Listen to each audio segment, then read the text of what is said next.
जेकरा के मन करे दे जोरे तोरा माई के, जेकरा के मन करे दे तोरा के भूला देबू जी के देखा देबू। ई मत सोची है जिंदगिया मिटा लेबू दोसरे से मजा ले जोरे तोरा माई के, जेकरा के मन करे दे जोरे तोरा माई के, जेकरा के मन करे दे।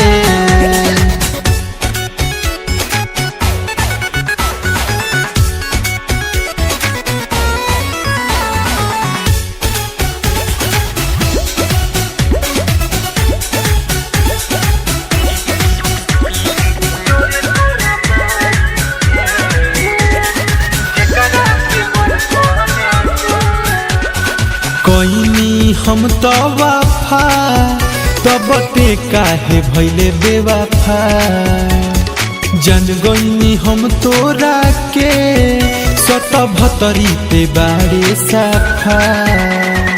कोइनी हम तो वफा तब ते काहे भइले बेवफा, जन गइनी हम तोरा के सत भतरी ते बारे साफा। बाट पर शादी होई जब शादी सोचबे भातारा के अब हम कहा दी, कहबे का पियावा से जोरे तोरा माई के, जेकरा के मन करे दे जोरे तोरा माई के, जेकरा के मन करे दे।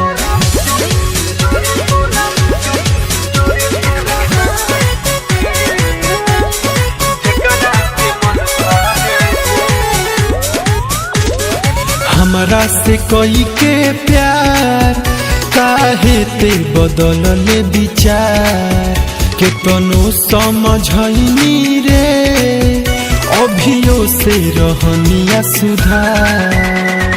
हमरा से कोई के प्यार काहे ते बदलले विचार, के तनो समझनी रे अभियो से रहनिया सुधार।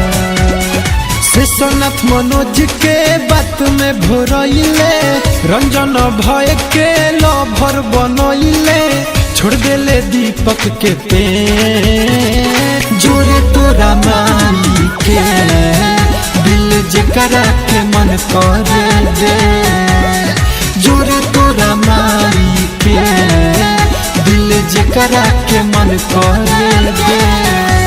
अब तोरा फेर में ना पड़े में दादा।